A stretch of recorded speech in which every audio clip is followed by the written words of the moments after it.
我同你講，60歲之後再婚，10個人有8個最後都是後悔收場。你冇聽錯，係80%，唔係20%，唔係一半，係絕大多數。呢個數字唔係我亂過，亦都唔係邊個統計報告度抄翻嚟，係我呢幾十年親眼見過、親耳聽過，甚至親手勸過嘅個案，加埋一齊計出嚟嘅。好多人聽到呢句話，第一反應就係唔係啩？咁誇張，或者咁要睇下係咪揀錯人啫，揀啱咪冇事咯。我同你講錯啦，60歲之後再婚，最後過唔落去嘅，絕大多數都唔係因為對方唔好，對方可能好溫柔、好體貼、好識照顧人，各方面條件都唔差，但係兩個人埋埋一齊就係過唔落去。點解？因為問題根本唔係出喺人身上，而係出喺時機兩個字上面。你喺一個應該收藏嘅季節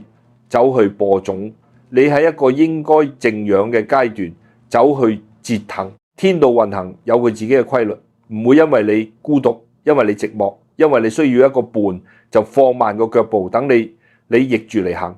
受傷嘅一定係你自己。呢個道理好多人唔明，亦都好多人唔願意信。佢哋覺得愛情係冇年齡限制嘅，追求幸福係每個人嘅權利。60歲點解唔可以再愛一次？呢句話聽落好有道理，好勵志，甚至好政治正確。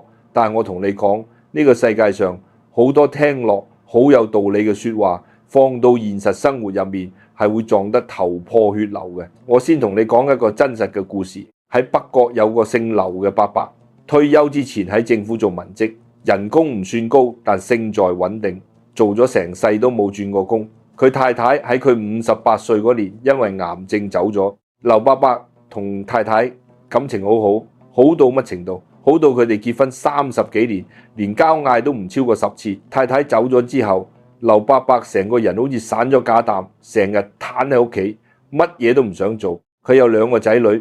大仔喺加拿大，細女喺香港。細女好孝順，日日放工都上去探佢。但係細女始終有自己嘅家庭要顧，唔可能24小時陪住佢。劉伯伯一個人住咗2年，越住越孤僻。以前中意落公園打太極，同老友記飲茶，後來連門都唔想出。後來喺公園行路嘅時候，識咗一個姓陳嘅姨姨。陳姨姨離咗婚好多年，一個人住，性格好開朗，好識講嘢，2個人傾得好投契，每日喺公園見，行下公園傾下偈，慢慢就發展成情侶關係。劉伯伯嘅細女一開始仲好支持，話阿爸你開心就好啦。於是2個人結咗婚，頭3個月一切都好美好。劉伯伯成個人精神晒，面色紅潤，行路都有風。佢話我覺得自己好似重新活過嚟啖。但第4個月開始問題就出嚟啦。陳姨姨搬過嚟住之後，發現劉伯伯間屋嘅擺設，佢嘅生活習慣，佢煮嘢食嘅方式，全部都係同前妻幾十年磨合出嚟嘅。廚房嘅碗碟擺邊個櫃，客廳將梳化對住邊個方向，雪櫃入面啲嘢點樣擺，全部都係前妻在生嗰時留低嘅痕跡。陳姨姨想改，劉伯伯心入面唔舒服，劉伯伯唔俾改。陳姨姨就覺得自己好似一個外人，住喺人哋嘅屋入面，連擺隻碗都冇話事權。跟住嚟嘅就係錢嘅問題。劉伯伯有一筆退休金，同一層自住嘅樓。陳姨姨嫁過嚟之後，劉伯伯嘅仔女開始擔心阿爸層樓將來點分。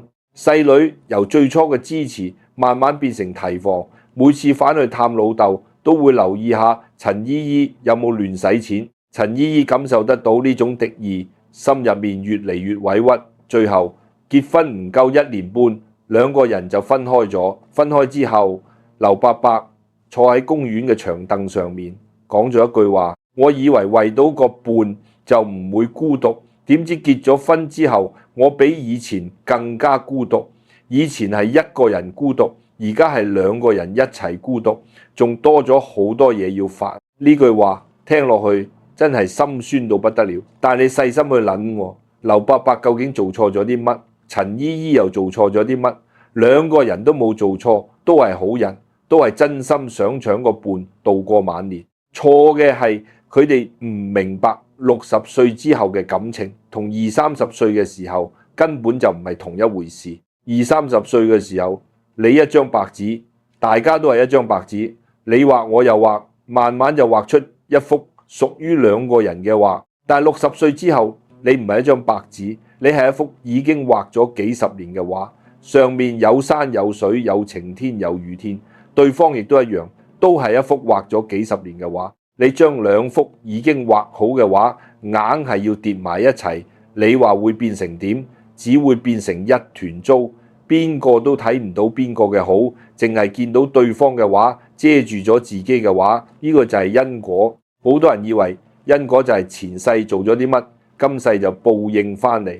呢個理解太過片面。因果嘅本質其實好簡單，你種咗乜嘢因，就一定會結出相應嘅果。因同果之間有一條睇唔到嘅線，佢從來都唔會斷。60歲之後再婚，你以為你係開始一段全新嘅關係，但係從因果嘅角度嚟睇，你根本唔係全新嘅。你身上帶住前半生幾十年嘅因果業力，你嘅另一半亦都帶住佢自己嘅幾十年，兩個人嘅因果重疊喺一齊，唔係1+1等於2，而係幾何級數嘅複雜。你前半生嘅習慣，你前半生嘅執着，你前半生嘅傷痕，你前半生同前任嘅所有恩恩怨怨，全部都跟住你走入呢段新嘅關係入面。你以為你放低咗，其實你冇。你以為你可以重新開始，其實你做唔到。我見過太多60歲之後再婚嘅人，開頭都話自己已經放低咗前任，已經準備好開始新生活，但係住埋一齊之後，先發現原來對方煮嘅湯冇前妻煮得咁好飲，原來對方講嘢嘅方式同前夫好唔同，原來對方瞓覺嘅姿勢、刷牙嘅習慣、睇電視嘅口味，全部都同前任唔一樣。呢啲比較，你以為你收收埋埋唔講出口，對方就感覺唔到，錯啦。人嘅氣場係會傳遞嘅，你心入面對住前任嘅念念不忘，對方一定感受得到，佢會覺得自己永遠都贏唔過個已經唔存在嘅人。呢種感覺比任何嘢都更加令人絕望。仲有一種舊債更加可怕，就係帶住對前任嘅怨恨入去。有啲人前一段婚姻俾對方傷害過，離婚嘅時候受盡委屈，心入面咽唔落那口氣。佢再婚唔係因為真正愛上咗新嘅人，而係想證明自己仲有人要，想報復前任。呢種心態去再婚，就好似你帶住一身傷病去跑馬拉松，你未出發就已經注定跑唔。我有個讀者住喺屯門，68歲，姓黃。佢前夫喺佢50歲嗰年有咗第二個女人，同佢離咗婚。黃太咽唔落那口氣，成世都唔服輸。於是60歲之後，佢不斷去相親，終於喺65歲嗰年嫁咗俾一個退休嘅工程師。結婚當日，佢仲特登擺咗幾十圍酒，請晒所有親戚朋友，仲特登叫人送咗張請柬俾前夫，話要證明俾所有人睇，佢離咗婚之後仲可以嫁得更好。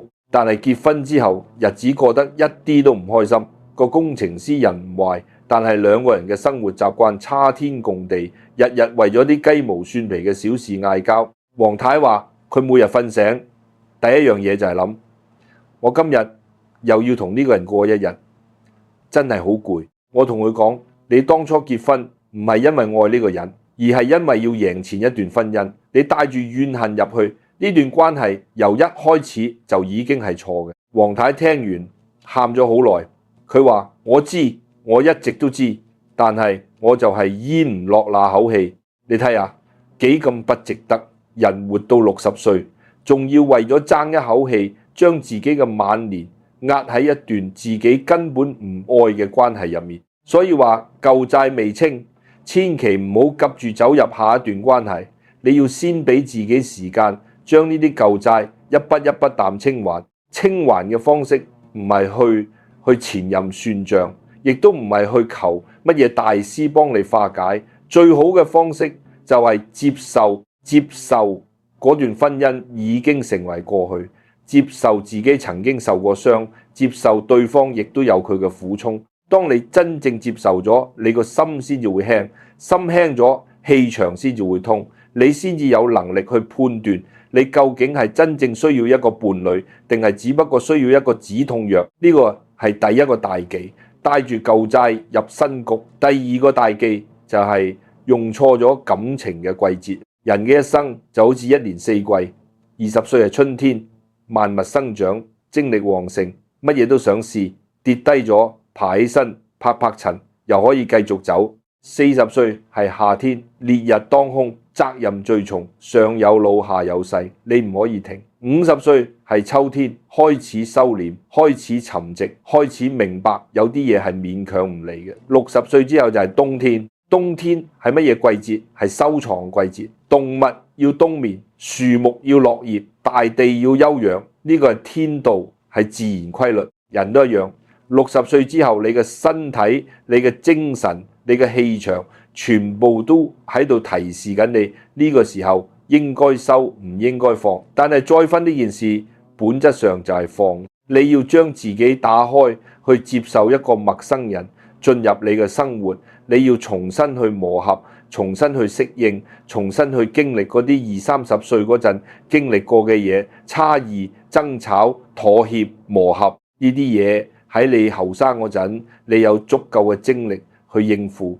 你嘈完架，第二日就冇事，因為你嘅陽氣旺盛，恢復力強。但係到咗60歲，你嘈一次交，可能要失眠3晚；你心入面鬱結一次，可能血壓就飆高一次；你同對方冷戰一日，可能胸口悶足1個禮拜。你嘅身體已經承受唔起呢種消耗啦。我聽過一個好真實嘅個案，住喺荃灣，姓張，63歲再婚，新太太人好好，賢惠又勤力，仲係護士出身，但係兩個人嘅生活習慣差天共地。張伯伯習慣朝早5點起身去公園打太極，食個清淡嘅早餐；新太太習慣瞓到9點先起身，中意食濃味嘅湘菜。張伯伯食嘢好清淡，新太太早起就中意落好多辣椒。張伯伯中意安靜，新太太就中意開住電視做背景聲。呢啲全部都係小事，對唔對？如果你30歲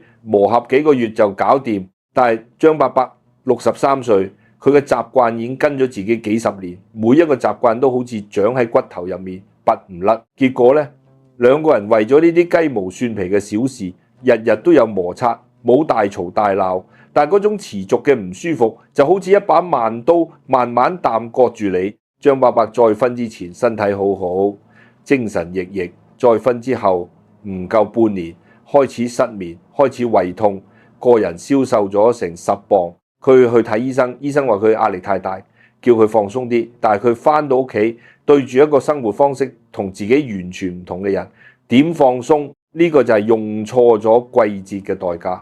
你喺冬天去做春天嘅事，天道就會用佢嘅方式提醒你，你行錯咗。好多人唔明，話兩個人互相遷就下咪得咯。呢句話後生嘅時候講係對嘅，但係60歲之後講就係錯嘅。因為遷就係需要能量嘅，係需要消耗心神嘅。20、30歲嘅時候，你能量足，消耗得起。但係60歲之後，你嘅能量本身就喺度減少，你仲要攞一大半出嚟去遷就另一個人，你剩低俾自己嘅仲有幾多？人老咗最緊要係乜嘢？係舒服，係自在，係唔使逼自己。如果一段關係要你日日逼自己去遷就，逼自己去妥協，咁呢段關係就算幾有愛都係一種消耗，消耗到最後，消耗嘅就係你嘅身體、你嘅精神、你嘅壽命。呢個就係第2個大忌，用錯咗感情嘅季節。第3個大忌就係忽略咗仔女嘅因果鏈。呢一點好多人唔願意承認，但佢偏偏係最現實、最致命嘅問題。你再婚唔係淨係你同新伴侶兩個人嘅事，你身後有仔女，對方身後都有仔女，兩邊嘅仔女加埋一齊，就形成咗一條好複雜嘅因果鏈。你一個決定會牽動成條鏈上面嘅每一個人。好多老人家再婚之前都會話呢個係我自己嘅事，我自己話事。呢句話聽落好有骨氣，但係仔女嘅感受唔會因為你咁講就唔存在。仔女心入面最大嘅恐懼係乜嘢？係呢個人會唔會搶走我阿爸嘅愛，同埋呢個人會唔會搶走我阿爸嘅財產？你唔好話仔女自私，呢個係人之常情。佢哋由細到大，阿爸嘅愛、阿爸嘅屋、阿爸嘅錢，全部都係屬於佢哋嘅。忽然之間多咗一個陌生人嚟分享，任何人都會有不安全感。我識得一個住喺觀塘嘅伯伯，65歲嗰年再婚，佢有2個仔，大仔喺香港做工程，細仔喺深圳做生意。再婚之前父子關係好好，大仔每個禮拜都帶孫返嚟探爺爺，一家人熱熱鬧鬧。再婚之後一切都變咗，大仔開始減少探望，由每個禮拜1次變成每個月1次，再變成逢年過節先至出現。細仔嘅電話亦都越打越少，伯伯心入面好傷心，覺得仔女唔孝順，但係佢冇諗過仔女嘅態度轉變其實係因果鏈入面嘅連鎖反應。佢嘅新太太搬入嚟之後，將屋企重新裝修咗一次，大仔帶孫返嚟，一入門口就發現嫲嫲嘅相片唔見咗，客廳嘅擺設全部換晒，嫲嫲以前種嘅盆栽全部都被搬走咗。大仔當場就唔開心，佢冇發脾氣，但係佢個心涼咗，佢覺得阿爸已經將阿媽徹底遺忘咗。而呢個陌生女人正在一步一步淡取代阿媽嘅位置，呢種感覺你話佢啱唔啱？可能唔全啱，但你要理解，對仔女嚟講，阿媽嘅位置係神聖嘅，係任何人都唔可以取代嘅。你以為自己係開始新生活，但係喺仔女眼中，你係喺背叛佢哋嘅阿媽，呢個誤會好難解，因為你冇辦法證明，你冇忘記前妻。你亦都冇辦法逼仔女去接受一個新嘅人，呢條因果鏈一旦開始轉動，就好難停得落嚟。我仲見過更極端嘅，有個住喺元朗嘅伯伯，68歲再婚，個新太太比佢細15年，佢個仔反對到不得了，話個女人一定係貪佢老豆嘅錢。伯伯唔聽，話個仔小人之心。結果結婚之後冇幾耐，個新太太就慫恿伯伯賣樓，話層樓太舊，想換間新嘅。個仔知道咗，同老豆大吵一架，差啲斷絕父子關係。最後樓冇賣成，但係父子關係就淡樣裂咗。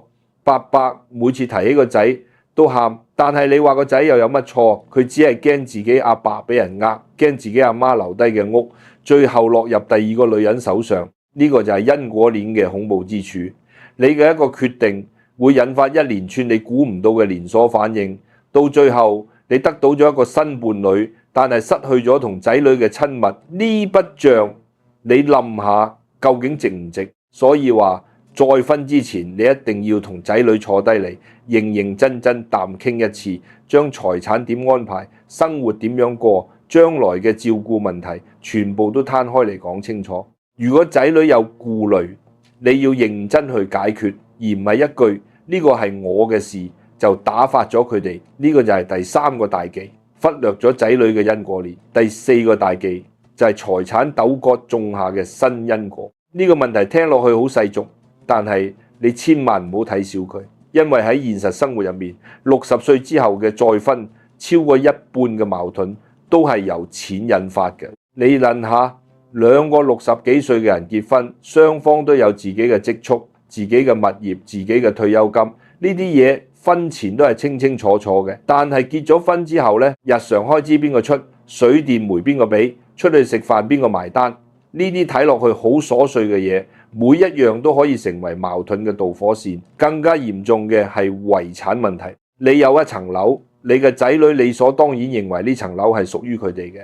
但係你再婚之後，你嘅新配偶喺法律上有繼承權。如果你冇事先做好安排，將來百年歸老嗰陣，呢層樓嘅歸屬就會變成一場大戰。我聽過一個真實個案，真係聽到都心酸。元朗有個退休嘅中學教師，姓黃，67歲嗰年，同一個61歲嘅退休護士再婚，2個人都係喪偶，都係好人，真心相愛。黃老師有2個女，退休護士有個仔。3邊嘅仔女一開始都反對，但係2個老人家堅持，最後都係結咗婚。結婚之後頭2年，2個人過得好開心，一齊去旅行，一齊去飲茶，成個人都年輕咗幾歲。但係黃老師70歲嗰年，身體開始唔好，入咗幾次醫院，佢個兩個女忽然之間好緊張，走去律師諮詢遺產問題，然後要求阿爸立遺囑，將層樓同積蓄全部留俾佢哋。退休護士知道咗之後，心入面好受傷。佢話：我照顧咗你阿爸2年，佢入院我日日夜夜喺度陪住你哋，一聲多謝都冇，而家就急住嚟爭嘢。黃老師夾喺中間，左右做人難。佢企喺女嗰邊，新太太就傷心；佢企喺新太太嗰邊，兩個女就嬲。最後黃老師嘅身體就喺呢種持續嘅精神壓力之下急速惡化。佢走嗰年72歲。佢走咗之後，兩邊嘅仔女為咗遺產真係對簿公堂，打咗成年官司。所有嘅恩愛，所有嘅溫情，所有曾經有過嘅美好時光，最後全部俾錢銀沖得一乾二淨，剩低嘅就只有怨恨同計算。呢個結局你話慘唔慘？你可以話呢啲仔女唔孝順，你可以話黃老師太優柔寡斷，但係如果你站高少少去睇，你就會明白。呢一切嘅根源就係喺再婚呢個決定嘅一刻，就已經種下咗因果嘅種子。之後發生嘅所有事情，都只不過係呢粒種子開花結果嘅自然過程。所以話60歲之後再婚，財產呢件事一定要婚前講清楚，唔好怕傷感情。你而家唔講清楚，將來就會有更大嘅麻煩。最好嘅做法係婚前就立好遺囑，邊啲係邊個嘅，邊啲留俾邊個，全部寫得清清楚楚，雙方嘅仔女都知，大家都冇嘢好爭。呢個就係第4個大忌，財產鬥哥種下嘅新因果。講完呢4個大忌，我想同大家講一個更深層嘅道理。好多人想再婚，表面上嘅理由係唔想孤獨，但係你有冇認真諗過？你害怕嘅究竟係孤獨定係獨處？孤獨同獨處係兩件完全唔同嘅事。孤獨係一種痛苦，係你覺得自己被世界遺棄咗，冇人關心你，冇人需要你，呢種感覺好難受，我完全理解。但係獨處唔同，獨處係一種能力，一種境界。一個識得獨處嘅人，佢一個人嘅時候唔會覺得空虛，反而會覺得充實。佢可以靜靜淡睇一本書，可以慢慢淡飲一碗茶，可以對住窗口發下呆。呢啲時刻唔係孤獨，而係同自己嘅靈魂對話。好多人分唔清呢兩樣嘢，佢哋一覺得悶就以為自己係孤獨，就想個人嚟陪。但係事實上佢哋只係唔識得同自己相處。我成日同啲朋友講，60歲之後你最需要學嘅其實唔係一個伴，而係學會點樣同自己相處。因為無論你有幾多個伴，到最後路都係要自己一個人走，伴侶可以陪你行一段，但係行到最後剩低嘅都係得你自己。你試下諗，你同一個人再婚，你要遷就佢嘅習慣，要照顧佢嘅情緒，要處理佢仔女嘅關係，要擔心財產嘅問題，呢啲嘢加埋一齊，你嘅心神要分幾多份出去？你仲有幾多精力留俾自己？但係如果你學會咗獨處，你嘅心神就係完整嘅，你可以將所有精力用喺養好自己嘅身體，經營好自己嘅精神世界，享受自己嘅興趣愛好上面。你唔需要將就任何人，唔需要討好任何人。呢種自在係幾咁珍貴。好多人會話，但係我一個人真係好悶啊！